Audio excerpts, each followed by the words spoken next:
प्यारे दर्शकों नमस्कार। तारीख है आज 11 मई 2026, दिन सोमवार, हिंदी तिथि ज्येष्ठ माह कृष्ण पक्ष नवमी। आइए नजर डालते हैं हमारे प्यारे राज्य हिमाचल प्रदेश की तमाम बड़ी खबरों पर। वीडियो शुरू करने से पहले कमेंट बॉक्स में जय हिंद लिखकर हमें सपोर्ट करें। तो चलिए शुरू करते हैं। पास आंधी तूफान के साथ होगा बारिश का अलर्ट। हिमाचल में आगामी 5 दिनों तक मौसम के तेवर कड़े रहने वाले हैं। विभाग ने राज्य में 11 से 15 तक मौसम खराब रहने की चेतावनी जारी की है, जिसमें येलो और ऑरेंज अलर्ट का दौर जारी रहेगा। 11 मई को राज्य के 1-2 स्थानों पर बिजली कड़कने के साथ आंधी चलने की संभावना है। 12 और 13 मई को 1-2 स्थानों पर ओलावृष्टि और तेज हवाएं चलने का अनुमान है। 14 और 15 मई को फिर से येलो अलर्ट जारी रहेगा। मौसम विभाग के अनुसार 12, 13 और 14 मई को राज्य के कई स्थानों पर हल्की से मध्यम बारिश और ऊंचे क्षेत्रों में बर्फबारी होने की प्रबल संभावना है। वहीं 11-15 मई को कुछ स्थानों पर बारिश व बर्फबारी दर्ज की जा सकती है। विशेष रूप से चंबा, कांगड़ा, कुल्लू, मंडी जैसे जिलों में 12 मई को ओलावृष्टि और तेज अंधड़ की चेतावनी दी गई। लैंडस्लाइड मुक्त होगा हिमाचल, सरकार लाएगी नई ठोस नीति। प्रधान सचिव की अध्यक्षता में 12 मई को मंथन। वर्ष 2023 के बाद से हिमाचल में प्राकृतिक आपदाओं और बाढ़ के कारण भूस्खलन की घटनाओं में तेजी आई, जिससे न केवल जनजीवन प्रभावित हो रहा है बल्कि सड़कों, भवनों और बुनियादी ढांचों को भी भारी नुकसान उठाना पड़ रहा है। ऐसे में राज्य सरकार के सामने भूस्खलन की बढ़ती चुनौती से निपटना सबसे बड़ी प्राथमिकता बन गया है। लोक निर्माण विभाग ने लैंडस्लाइड वोलिस्टिक अरेंजमेंट करने का खाका तैयार किया, जो कि 12 मई को सचिवालय में प्रस्तावित बैठक में प्रधान सचिव देवेश कुमार के समक्ष रखा जाएगा। ई गवर्नेंस में हिमाचल का डंका, हिम परिवार और सर्वे प्लेटफॉर्म को मिले नेशनल अवार्ड। सरकार के डिजिटल टेक्नोलॉजी एवं गवर्नेंस विभाग ने ई गवर्नेंस की दिशा में अपनी नवाचारी पहलों से राष्ट्रीय पटल पर राज्य का गौरव बढ़ाया। विभाग को उसकी नागरिक केंद्रित डिजिटल सेवाओं के लिए कई प्रतिष्ठित राष्ट्रीय सम्मान से नवाजा गया। सचिव आशीष सिंघमार और निदेशक डॉक्टर निपुण जिंदल ने ये पुरस्कार मुख्यमंत्री सुखविंदर सिंह सुक्खू को भेंट किए। इस अवसर पर मुख्यमंत्री ने विभाग की सराहना करते हुए कहा कि ये पुरस्कार प्रदेश की पारदर्शी और सुरक्षित सेवाओं के प्रति प्रतिबद्धता का प्रमाण है। विभाग को ईटी गोवटेक 2026 के तहत द इकोनॉमिक टाइम्स द्वारा विभाग की हिम परिवार पहल को best state level e governance initiative श्रेणी में सम्मानित किया गया। मिलिट्री नर्सिंग सेवा के सेवानिवृत्त कर्मी करवाएंगे पंजीकरण, सोलन सैनिक कल्याण कार्यालय का आग्रह।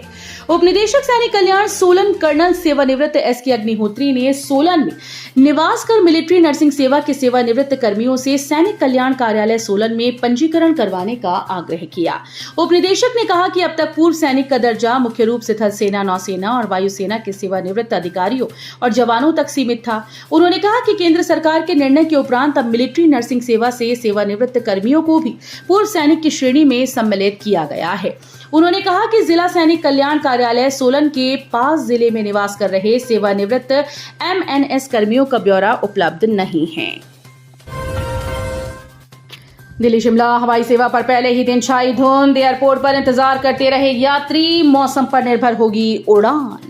शिमला से दिल्ली के बीच हवाई सेवा रविवार को पुनः आरंभ होनी थी, लेकिन धुंध के कारण ये संभव नहीं हो पाया। 25 सितंबर 2025 से यहां हवाई सेवा बंद है। मौसम विभाग द्वारा जारी पूर्वानुमान के अनुसार सोमवार को भी हवाई सेवा शुरू होने की संभावना कम है। उड़ान बाधित होने के कारण दिल्ली जाने वाले यात्रियों को या तो सड़क मार्ग से जाना पड़ा या फिर उन्होंने अगले दिन के लिए ऑनलाइन टिकट बुकिंग कराई।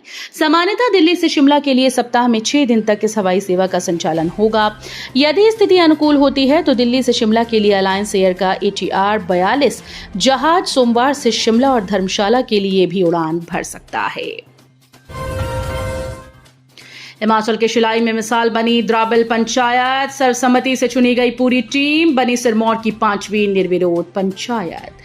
हिमाचल प्रदेश में करीब 5 दशकों तक पिछड़े जिलों में शामिल रहे सिरमौर जिले के लोगों ने आपसी भाईचारे और जागरूकता का परिचय देते हुए सर्वसहमति और निर्विरोध पंचायत चुनने का सिलसिला लगातार जारी रखा है। बता दें कि जनवरी 2021 के चुनाव में भी हिमाचल प्रदेश में सबसे अधिक 33 ग्राम पंचायतें जिला सिरमौर में निर्विरोध चुनी गई थीं। किसी कड़ी में शिलाई विधानसभा क्षेत्र की द्राबिल पंचायत भी सर्वसम्मति से चुन ली गई। Dharamshala IPL match, one way traffic और पार्किंग स्थल तय, सिक्कों सहित ये वस्तुएं नहीं ले जा सकेंगे स्टेडियम के अंदर। अंतर्राष्ट्रीय क्रिकेट स्टेडियम धर्मशाला में पंजाब किंग्स व दिल्ली कैपिटल्स की टीम्स आईपीएल मैच में सोमवार को आमने सामने होंगी। मैच को लेकर लोगों में काफी क्रेज है। इन दिनों चल रहे पंचायती राज व शहरी निकाय चुनाव के चलते सिर्फ 700 पुलिस जवान ही सुरक्षा व्यवस्था को लगाई गई हैं। शहर में 280 सीसीटीवी से नजर भी रखी जाएगी।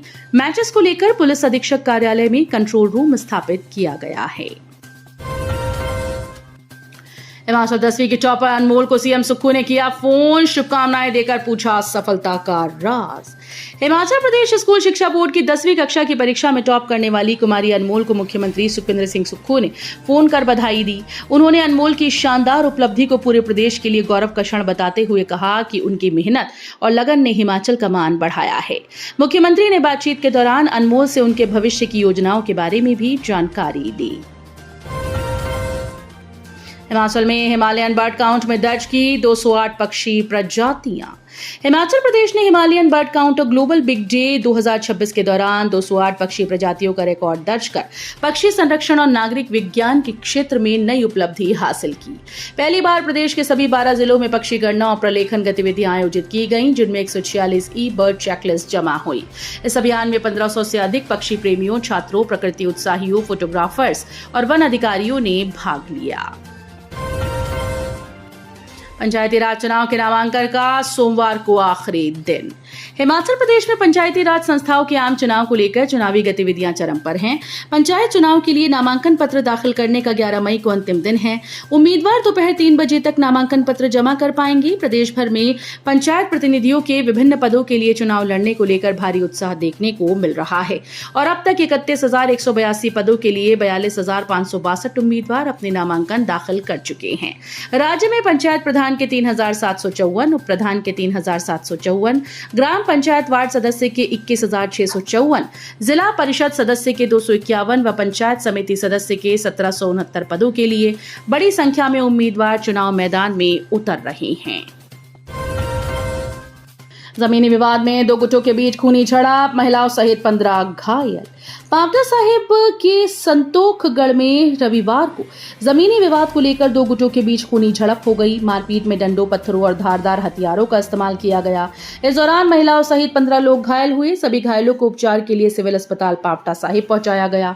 घायलों में सिरमौर ट्रक ऑपरेटर यूनियन के पूर्व अध्यक्ष बलजीत सिंह नागरा भी शामिल हैं। माजरा थाना पुलिस ने दोनों पक्षों की शिकायत पर क्रॉस मामला दर्ज कर जांच शुरू कर दी। इंदिरा गांधी प्यारी बहना सुख सम्मान निधि योजना के लिए जल्द मिल जाएंगे आवेदन। प्रदेश में इंदिरा गांधी प्यारी बहना सुख सम्मान निधि योजना के लिए जून महीने में आवेदन की प्रक्रिया शुरू की जाएगी। राज्य के जनजातीय जिले व दुर्गम क्षेत्रों को छोड़कर शेष क्षेत्रों की पात्र महिलाओं से ये आवेदन लिए जाएंगे। हालांकि इस दौरान योजना के नियमों में कुछ बदलाव भी किए गए हैं। ऐसे में जिन महिलाओं ने पहले इस योजना के लिए आवेदन किया था, उन्हें भी नए नियमों के अनुसार दोबारा आवेदन करना होगा। हिमाचल के कुमारसैन में 3 चिट्टा तस्कर अरेस्ट, नशे के खिलाफ पुलिस का बड़ा एक्शन, तस्करी में इस्तेमाल वाहन जब्त। शिमला जिला पुलिस ने नशा तस्करी के खिलाफ चलाई जा रही विशेष अभियान के तहत बड़ी कार्रवाई की। पुलिस थाना कुमारसैन की डिटेक्शन टीम ने 9 ग्राम से अधिक चिट्टा हेरोइन बरामद कर 3 आरोपियों को गिरफ्तार किया। यह घटना उपमंडल रामपुर के राष्ट्रीय राजमार्ग 5 पर बारूबाग क्षेत्र में गश्त और निगरानी के दौरान हुई। भयानक हादसा, नियंत्रित होकर खाई में गिरी कार, मां की मौत, बेटा गंभीर रूप से घायल। जिला चंबा के सलूड़ी उपमंडल के तहत तेलका झोड़ा मार्ग पर हुए एक भयानक सड़क हादसे में 60 वर्षीय महिला की मौत हुई, जबकि कार चला रहा बेटा गंभीर रूप से घायल हो गया। घायल को उपचार के लिए पंडित जवाहरलाल नेहरू मेडिकल कॉलेज चंबा में भर्ती करवाया गया। इस दुखद घटना के बाद पूरे क्षेत्र में शोक की लहर दौड़ गई। मृतक महिला की पहचान सीता देवी, 60 वर्षीय, पत्नी धर्मचंद, निवासी गांव भेड़ोई, डाकघर डंडी, तहसील सलूड़ी के रूप में हुई। तो ये थी आज की फटाफट खबरें। हम मिलेंगे अगले बुलेटिन में, तब तक के लिए धन्यवाद। जय हिंद।